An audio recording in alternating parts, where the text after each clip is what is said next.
Hello, and welcome to Next Week Now Live. I'm fake news anchor and real-life woman, Michelle Fazio, live. If you like what we missed, you'll love what we missed live. This is the part of the show where here on live TV, I cover the topics we failed to predict while adjusting our points for the predictions we did make, live. This episode of Next Week Now is brought to you live. Let's get started. Live. Court documents released in a custody case between Avengers movie star Jeremy Renner and his now ex-wife allege that, while high on cocaine, the actor placed a loaded pistol in both his then-wife's mouth and then his own, threatening to blow both their brains out. After hearing Jeremy's music, I do believe that that's a valid response.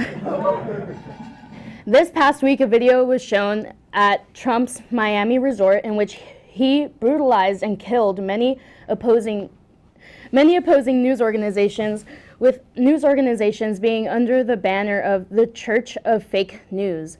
Aside from our abject fury over somehow not being invited despite being the biggest proliferator of fake news this side of the Mason-Dixon, we also ask the question of why it doesn't seem to bother Trump that his fan base that rallied to create this 3-day conference featuring his own son also banded together to create an ad where we get rid of the media because it's all fake. You know, Lugenpress, as they may call it. That word traditionally used by not the late 30s German state. Jane the Virgin actress Gina Rodriguez has come under fire after a video surfaced showing her rapping a song with the N-word in it, prompting white people everywhere to ask, what's the problem with this? She bought the song. Plus, aren't Latinas allowed to say it? Which we Latinos answer with, no, you crackers! Nancy Pelosi announced the House vote for an impeachment inquiry on the president would be held off for the moment. This vote is not required to begin investigating the president, despite whatever Rudy Giuliani said while being racist and bad. Pelosi seems to be making this call after several Republicans affiliated with the Trump administration told her to comply with the investigation. But that seems all the more reason to push forward, as most times it's not the innocent looking to get out of telling someone what they did. The governor of California signed a bill that allowed cannabis products to be given as charitable donations. So thankfully, the 59,000 homeless people might be able to get high enough to forget they don't have shelter.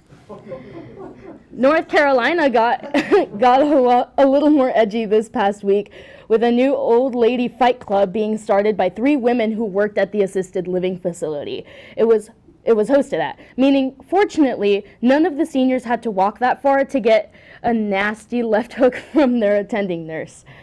The patients in particular were most all suffering from dementia, making it really easy to follow the first rule of Fight Club.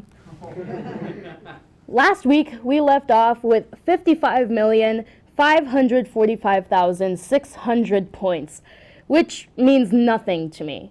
But gaining more points sure does sound good to me. Last season, we predicted that with NASA's lack of suits ready for women, you know, with their vaginas and everything, we'd need to make new suits. Well, NASA has done just that. They recently announced the crafting of entirely new suits. No word on the 50 or so tampons in the pickets as we predicted, but let's just assume it's a yes. I'd like to give us 50,000 points. 1,000 points per tampon because the pink tax is even worse in space.